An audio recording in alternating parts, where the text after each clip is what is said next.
Hello, good morning and welcome back to a fresh new blog. চলে এসেছি আর একটা নতুন সকাল নিয়ে আপনাদের সঙ্গে। আশা করি খুব ভালো আছেন, আমরাও খুব ভালো আছি। তো প্রথমে এসে রান্নাঘরে চা বানিয়ে নিলাম। এই যে নিম পাতা। কি করবে এগুলো? নিম পাতা বাটা করব। অ্যাকচুয়ালি মুখে প্রচুর র্যাশ ব্রণ বেরিয়েছে, ওকে বলেছিলাম আনতে নিম পাতা, তো ওইটা করার জন্য মানে মুখে মাখার জন্যই আনা মেনলি। ঠিক আছে। এবার দেখো আমার জন্য এক গ্লাস ছাতুর শরবত বানিয়ে নিয়েছি, আর ও খাবে মুড়ি, তার জন্য একটু আলুর তরকারি বানিয়ে দিয়েছি। কি রান্না করছো একা একা?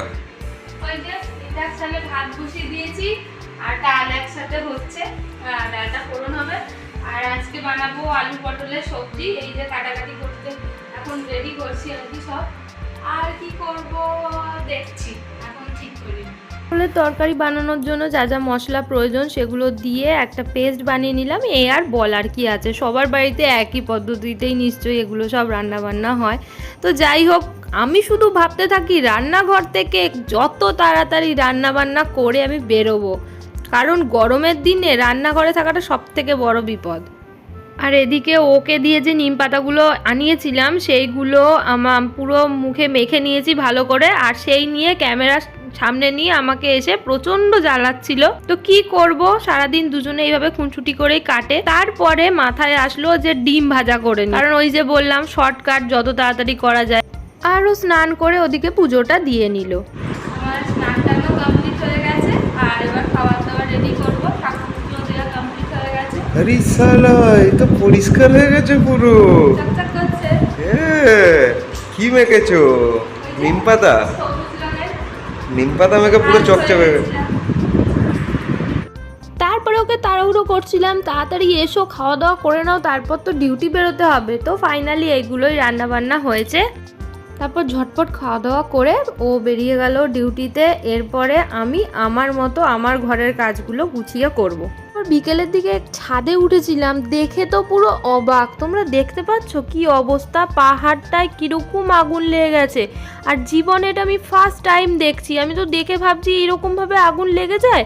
তারপর ওকে ফোন করলাম, ও বলল হ্যাঁ এরকম গরমের দিনে নাকি গাছে গাছে ঘষা লেগে এরকমভাবে দাবানল হয়ে যায়। এত রাত হলো, তাড়াতাড়ি নাও। কখন কখন অফিস থেকে এসেছে, ফোনটাকে নিয়ে বসে আছে। আর এখন খাবার কি খাবে তুমি? এখন রুটি। কখন থেকে বলছি ফ্রেশে আসো, তরমুজ কেটে রেখে দিয়েছি, আমিও খাইনি তোমার জন্য।